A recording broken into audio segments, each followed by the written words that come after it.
just a young boy who never knew a mother's hand. He never truly felt joy, just the heat and the desert sand. The folks in Dover, they turned a cold eye. They treated him worse than the stray.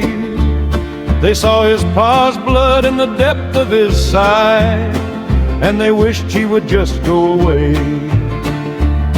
It was a usual dusty morning when his pa climbed the gallows high.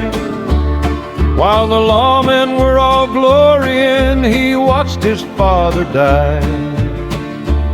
His name was Lil Joe. He sat back on the veranda, smoking that big cigar. He thought of his pa and the words of old John Scott, and how he'd come so far. It had been 3 years since he swung on that rope, and the grave had hardened under the scorchin' sun. Joe lifted his hat and he whispered low, "Pa, I'm finishing what was begun." He remembered John saying, "Don't let 'em in your head, boy. I know how this story goes. If you curse 'em, they'll just be throwing lead, and that's a weight that no young man knows." So he mounted his steed and he headed for the saloon, with the fire of a man who'd outgrown his name. And there in the street, looking up at the moon, stood the man he had come to claim. And under his breath he said, "Here I come as Little Joe." He rode into town with a pride in his heart, looking for the man who was guilty of murder.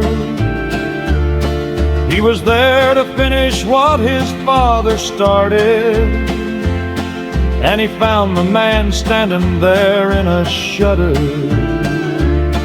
As the young boy approached with a heavy stride,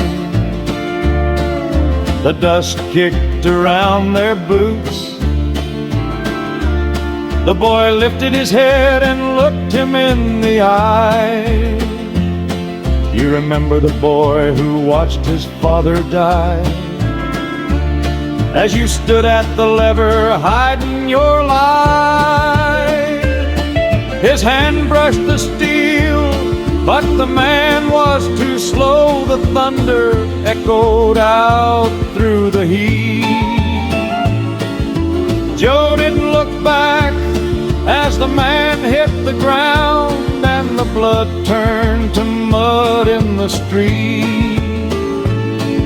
He rode past the gallows and out of the town, where the ghosts and the tumbleweeds grow. And the wind whispered back through the valley that night, they'll never again call him